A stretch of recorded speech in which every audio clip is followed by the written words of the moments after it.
al plató del Mestres 24 l'Alguer Miquel, el cantant i líder del grup Charango, que aquests dies està presentant el seu darrer disc, El cor de la terra. Com estàs, Alguer? Molt bé, content. Gràcies per acompanyar-nos aquesta nit. Fet gairebé, en fi, m'ha obert les portes, perquè com que tu sempre estàs disposat a obrir portes, no? Doncs obrim nosaltres també les portes del plató, perquè estem contents de tercer disc ja, no?, de la història de Charango. Sí, sembla que fos ahir que trèiem el primer tot just, ha anat tot molt ràpid i molt feliços perquè la sortida del disc està anant brutal, tot el que rebem de la gent és superbonic i amb ganes ja de començar a arrencar els concerts per viure'l en directe, no?, i per celebrar-lo. Sí, ja ho heu fet, ja us vau estrenar, vau fer com una mena de Beatles allà dalt d'un terrat, no? Sí, la gent de les trenes a Girona ens van convidar a fer mitja horeta de cançons, una presa de contacte des d'un terrat davant del Pont de Pedra, però és que no vam tenir ni temps quasi de sentir el concert perquè estàvem com davant d'aquesta postal brutal, que la situació ens superava una mica també, perquè teníem a tota la gent a baix, llavors teníem a tota la gent als balcons al voltant nostre, que ens cridaven des dels balcons i estaven de festa i... No, va ser... Però ben coreografiat, Eh? Ben coreografiat. Sí, bueno... Encara ho tenim poc ben muntat, el concert, però ens ho vam passar molt bé, la veritat. I és una imatge que no l'oblidarem perquè si ens haguessin dit de petits que ja coneixíem la Rambla de Girona, que un dia la viuríem des d'aquí, no ens hauríem cregut, va ser molt guai. Escolta, amb aquests 3 discos també us heu convertit en cooperativa de músics. Hi ha hagut una transformació de la pròpia idea i el funcionament, no?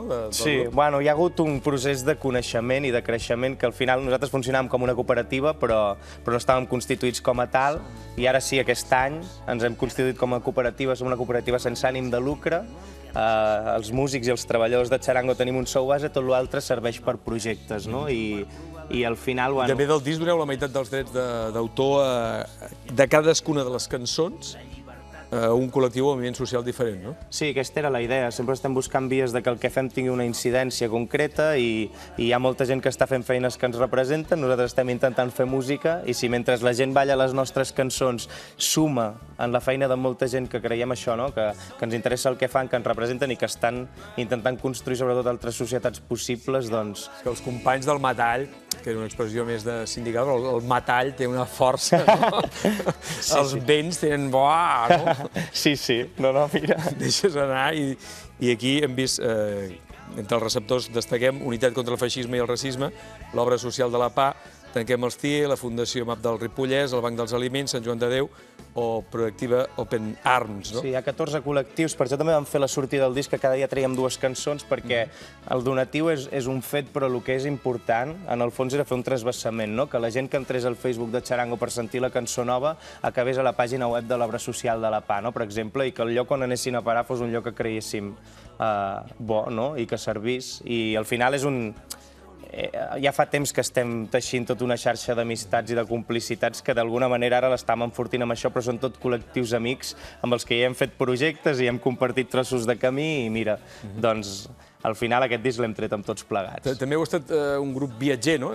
Us heu desplaçat, però no per fer turisme, sinó heu fet viatges, actuacions a llocs on hi ha la cara més amarga de la vida, no?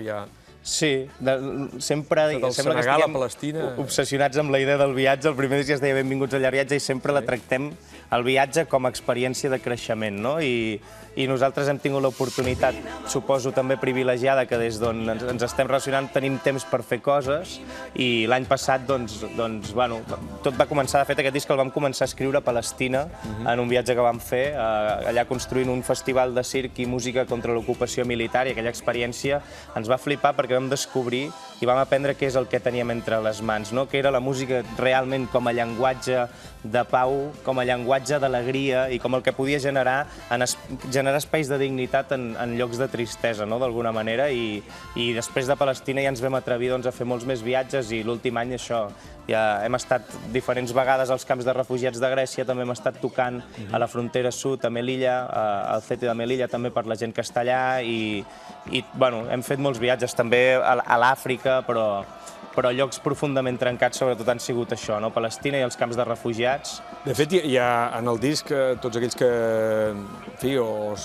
descarreguin les cançons o comprin directament el disc, comprovaran que hi ha molts cameos, hi ha molts molts artistes convidats com Pau Donés o Manu Chao, els australians de Cat Empire, o fins i tot gent que canta des del Eco Camp, no? Sí, Eco és un camp meravellós que vam conèixer on tot de voluntaris van establir a través dels refugiats, perquè molts refugiats eren professors i tot, van poder, amb l'ajuda de molta gent, construir una escola i al voltant de l'escola una sèrie d'espais.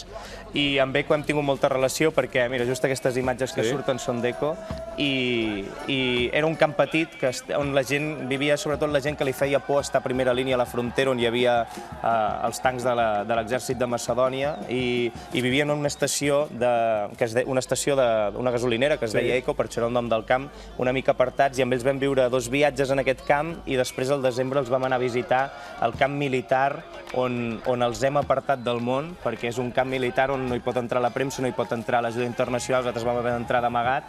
I clar, amb ells vam compartir el fet que una cançó es va convertir en un himne d'aquest camp i la vam decidir anar a gravar allà perquè hi havien de ser ells, no? I vam improvisar un estudi de gravació amb unes taules i unes mantes de l'ACNUR també, que mira, els hi vam trobar una utilitat que vam creure positiva i mira, estaria molt bé. I amb Manu Chao, que suposo que quan ets més petit havies sentit tota la música de Manu Chao, Pròxima Estació Esperanza. El proper dia t'ho direm a tu. No, sí, el Manu Chao.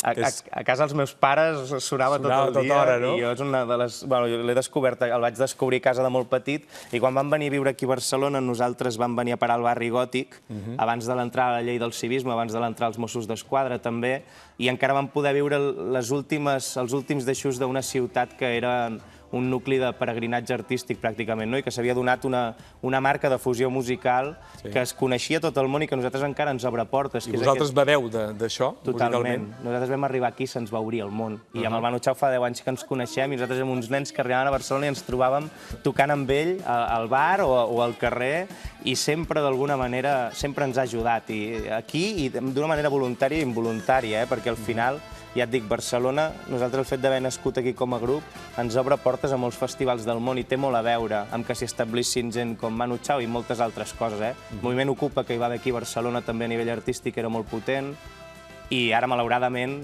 davant d'aquest projecte de ciutat franquícia i negoci que va arrasar amb comunitats de veïnatge i comunitats de gent organitzada, sobretot al centre, per revaloritzar la situació, ha matat una ciutat on ja no hi viu ningú dels que hi van viure, no? Però, amb tot, és una ciutat o un país que, quan agafes la bandera del volem acollir, casa nostra és casa vostra, en certa manera també, per la vostra implicació, us ha respost, us ha seguit, això. Sí, i estem molt contents, perquè la primera vegada que vam tornar dels camps de refugiats vam muntar una manifestació i eren 800 persones.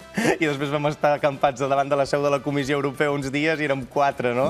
Però sí que hem aconseguit després intentar aplegar la força de molta gent amb l'ajuda del Rubén i de la Lara i de moltíssima gent que hi heu conegut aquí.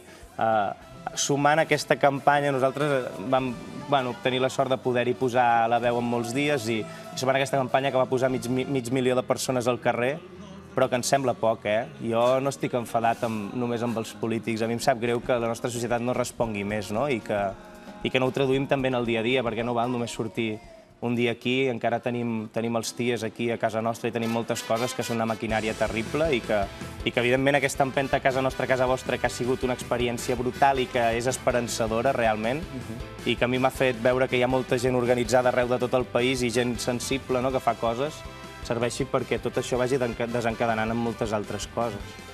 14 cançons, que no sé si amb 14 cançons es pot anar transformant el món, o només amb una cançó sola ja... No sé. Nosaltres estem transformant les nostres vides i ho estem fent a través de la música, llavors sí que hi creiem, i ja et dic, des del nostre petit projecte, tot el que pugui sumar Charango ho intentarem fer, però sí que estem fent coses. Si no estem descobrint com és el món, ens està permetent viatjar. L'últim any hem après molt què representa la nostra vida aquí, en aquesta bombolla, sobre la vida d'altres llocs del món, i això forma part d'un despertar que malauradament no l'hem après a l'escola i l'estem aprenent ara, anem tard, però però que d'alguna manera cada vegada estem treballant d'una manera més conscient. Escolta, i en aquests viatjar hi ha també mirada musical, és a dir, quan tu ets en un camp de refugiats, si algú altre apareix amb un instrument, dius, caram, ostres, això ho podíem incorporar? És brutal, de fet la música allà tot arreu no ens en teníem parlant, ens en teníem tocant, i això era lo guai. A Palestina, me'n recordo molt, un camp de refugiats que es diu Àscar, allà tots els músics ens van preparar un intercanvi que es va acabar convertint en alguns concerts que vam fer junts, i de fet el nostre nou disc comença amb un llaüt àrab i un violí també àrab, que tot això ve d'allà, no? I sí que ho intentem anar recollint, però al final després ens trobem gravant el disc nosaltres aquí i nosaltres arribem fins on arribem. No, arribes Bati a Madrid, he vist que heu fet les mescles, no? Sí, exacte. Bueno, arribes i tenim molts amics i allà hi ha un estudi de mescles, de mastering, i us n'anem al final a fer la masterització del disc, però allà ja anem a fer la festa final, no? Ja hem gravat tot el disc, ja està... Llavors ja es pot fer la barreja.